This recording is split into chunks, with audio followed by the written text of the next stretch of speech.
The year is 2075. Phoenix, Arizona has become ground zero for humanity's greatest challenge.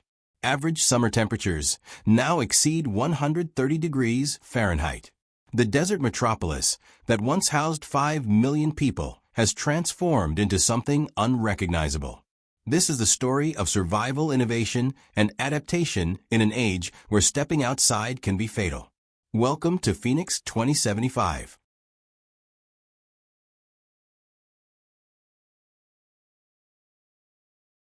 It began gradually. The 2030s saw Phoenix breaking heat records annually. By 2045, the city experienced its first summer with 30 consecutive days above 120 degrees. Air conditioning became a matter of life and death. Power grids struggled. Then came the summer of 2052, when temperatures reached 135 degrees for a week straight. Over 3,000 people died. That was the breaking point. Phoenix had to evolve or face extinction. The government declared Phoenix a climate emergency zone. Engineers, architects, and scientists from around the world converged on the city. Their mission: reimagine urban life in extreme heat.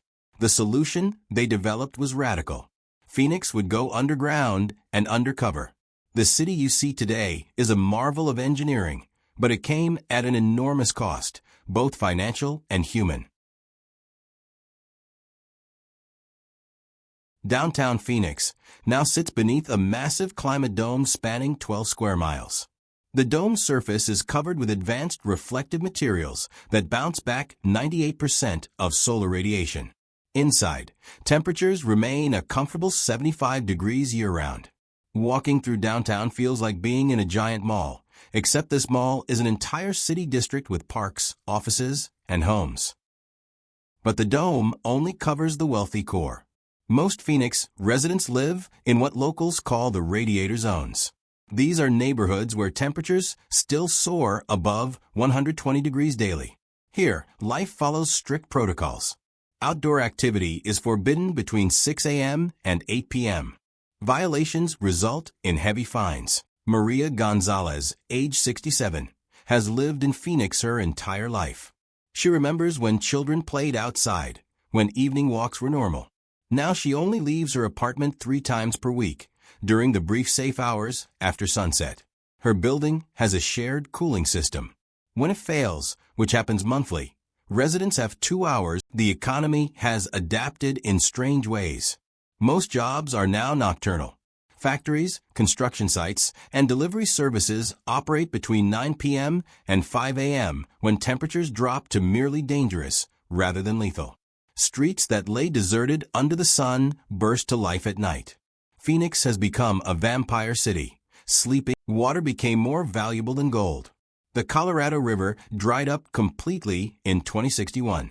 Phoenix now relies entirely on desalination plants, pumping water from the Sea of Cortez through massive pipelines. Every drop is recycled multiple times. Showers are, yet life persists.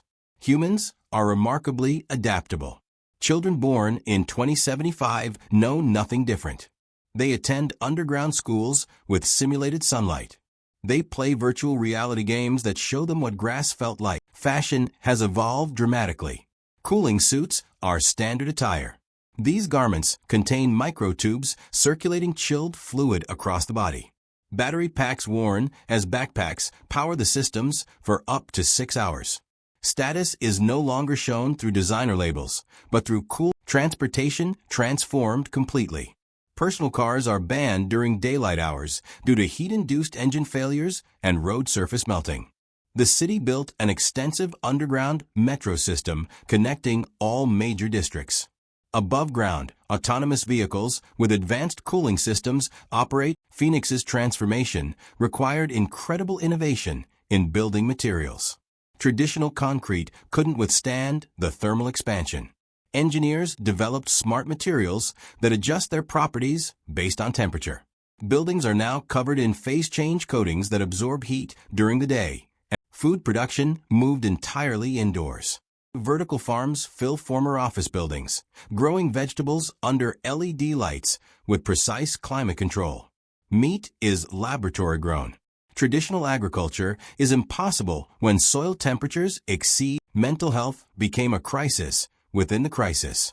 Humans need sunlight, need open spaces, need nature. Depression rates skyrocketed. Suicide became the leading cause of death for residents under 40. The city responded by creating wellness centers with the wealthy elite found another solution entirely. Private climate compounds in the mountains north of Phoenix house 10,000 of the richest residents. These fortified communities have their own power, water, and security. They live much as people did in the 20s. Meanwhile, the outer suburbs have been largely abandoned. Ghost towns of the modern age. Hundreds of thousands of homes sit empty, slowly being reclaimed by the desert. The government lacks resources to demolish them. They stand as monuments to human hubris, to the belief Phoenix's population has shrunk from 5 million to 2 million. Most left voluntarily, migrating north to cooler climates. But those who remain show fierce pride. They call themselves Phoenicians, named for the mythical bird that rises from ashes. They wear their survival. Technology continues advancing. Scientists are testing atmospheric water harvesters that pull moisture from air. Solar efficiency has reached 80%. Experimental cooling paint that reflects sunlight is being applied to thousands of buildings. Some researchers believe Phoenix could be. Education took on urgent importance. Every child studies climate science, engineering, and survival protocols from kindergarten. Schools teach skills their grandparents never needed. Recognizing heat stroke symptoms, repairing cooling suits, managing water rations. Religion experienced a renaissance. Churches, mosques, temples, and synagogues became community cooling centers and psychological support networks. Faith provided what technology couldn't, meaning community, hope, service. The arts flourished in unexpected ways. Musicians composed heat songs, symphonies that capture the oppressive weight of summer. Painters depicted the strange beauty of deserted daylight streets. Writers crafted stories. Healthcare evolved to address new diseases. Heat-induced kidney failure became common. Skin cancer rates tripled despite people staying indoors from reflected UV radiation. Respiratory illness from constant air filtration plagued residents. But doctors also. Sports changed completely. Outdoor athletics are extinct. All competitions happen in climate-controlled arenas. The Phoenix Suns still play basketball, but football vanished. Instead, new sports emerged. Underground parkour, dating, and relationships adapted to the new reality. Meeting outdoors became impossible. Virtual dating surged. Couples took walks together in VR nature simulations. Weddings happened at night in carefully planned outdoor ceremonies. Crime patterns shifted dramatically. Water theft became the most serious offense, punishable by years in prison. Black markets emerged selling illegal cooling equipment. Gangs controlled access to underground spaces. But surprisingly, children's lives differ most dramatically from the past. Playgrounds are entirely indoors now. Recess means VR adventures, not swings and slides. Kids grow up never having built a snowman, never having felt rain on their skin. The elderly population faces unique challenges. Many cannot afford advanced cooling suits. Medicare covers basic models, but these often malfunction. Senior facilities became critical infrastructure, providing guaranteed. Wildlife has either adapted or disappeared. Native desert species like lizards and rattlesnakes can tolerate the heat, but birds have largely migrated away. Pets became controversial. Dogs and cats require climate control, consuming resources. Phoenix's economy now revolves around 3 industries: climate technology, desalination, and remote work. The city became a hub for companies developing solutions to heat. Engineers flock here to test innovations in real-world extreme conditions. Tourism still exists, though it changed completely. Visitors come for educational purposes, to see how humans adapt to extremes. Heat tourism packages include protective gear rentals and guided tours of abandoned suburbs. Museums document Phoenix's transformation. The Arizona communication technology became essential infrastructure. When going outside is dangerous, digital connection is survival. Phoenix has the fastest internet in North America. 6G networks ensure everyone stays connected. Energy infrastructure underwent total revolution. Solar power provides nearly all electricity. The intense sunlight that makes Phoenix uninhabitable also makes it the most energy-rich city on Earth. Battery storage systems, legal frameworks had to adapt. New laws protect cooling access as a human right. Landlords face prison for cooling system failures. Water theft carries harsher sentences than assault. Climate refugees from other regions have social life reorganized around the night. Restaurants open at sunset. Movie theaters operate until dawn. Clubs and bars fill streets that are deserted by day. There's a festival atmosphere to nighttime Phoenix, a sense of mental health professionals note an interesting phenomenon: post-traumatic growth. Many residents report finding meaning in the struggle. They feel connected to something larger than themselves, part of a community. Architecture students worldwide study Phoenix as the future of urban design. Universities offer degrees in extreme climate architecture. The principles developed here: underground construction, reflective materials, communal cooling systems. Businesses adapted or died. Retail moved entirely online or underground. Traditional shopping malls converted to residential complexes. Service industries thrive: cooling suit maintenance, water efficiency consulting. The concept of seasons vanished. No autumn leaves changing color. No spring flowers blooming. Just hot and slightly less hot. Children learn about seasons from books and videos, concepts as abstract as dinosaurs. Phoenix's experience offers lessons to the world. Climate change isn't coming, it's here. The question isn't whether your city will face extreme conditions, but when and whether you'll be ready. Phoenix paid a terrible price for being unprepared. Environmental activists point to Phoenix as both warning and hope. Warning that no place is safe from climate change's effects.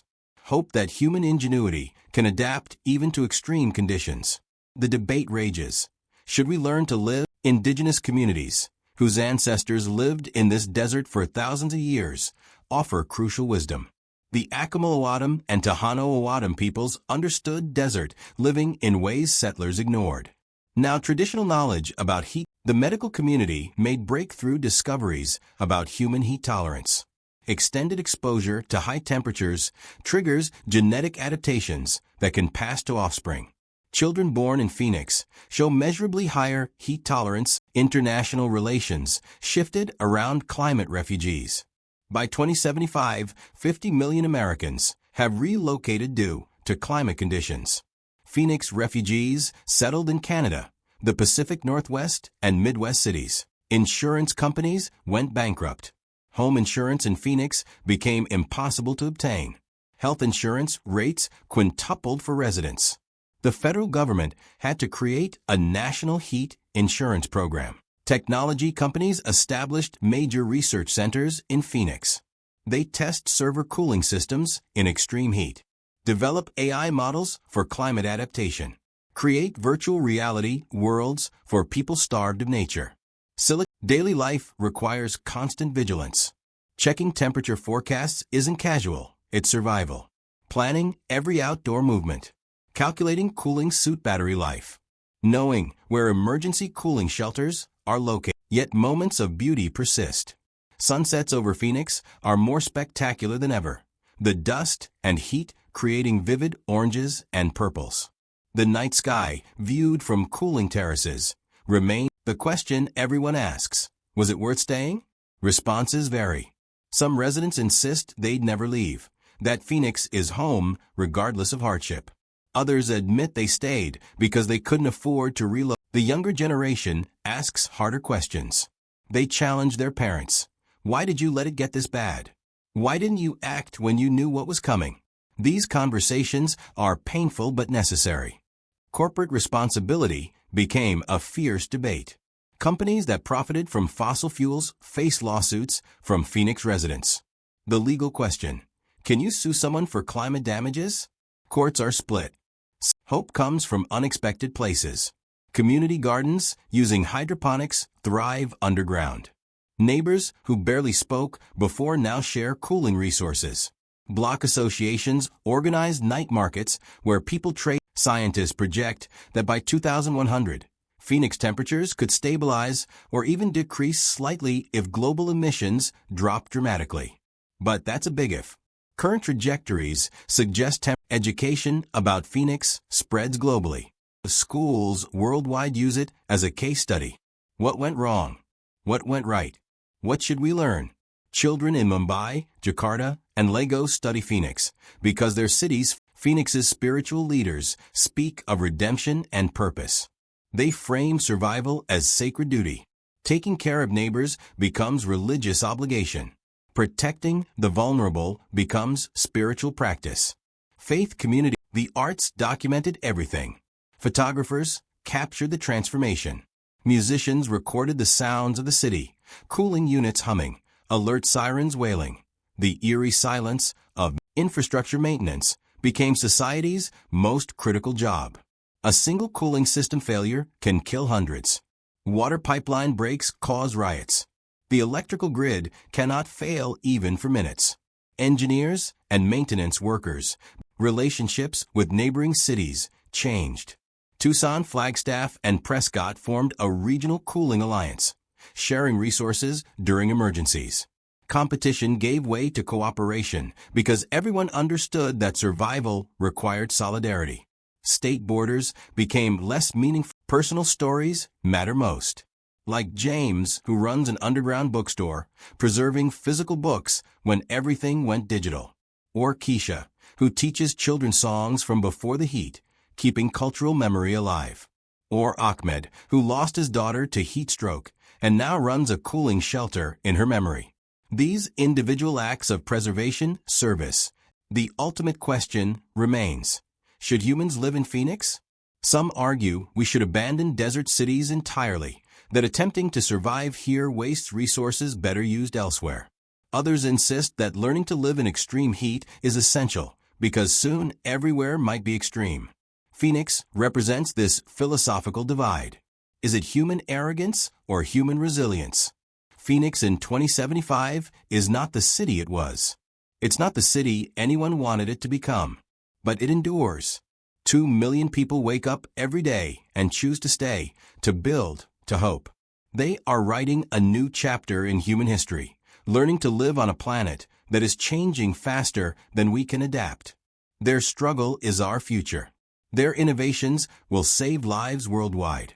Phoenix fell and rose again. This has been Phoenix 2075, surviving the desert heat crisis. The future is not written. What we do today determines which Phoenix becomes reality, the one that abandoned the desert or the one that learned to live with it.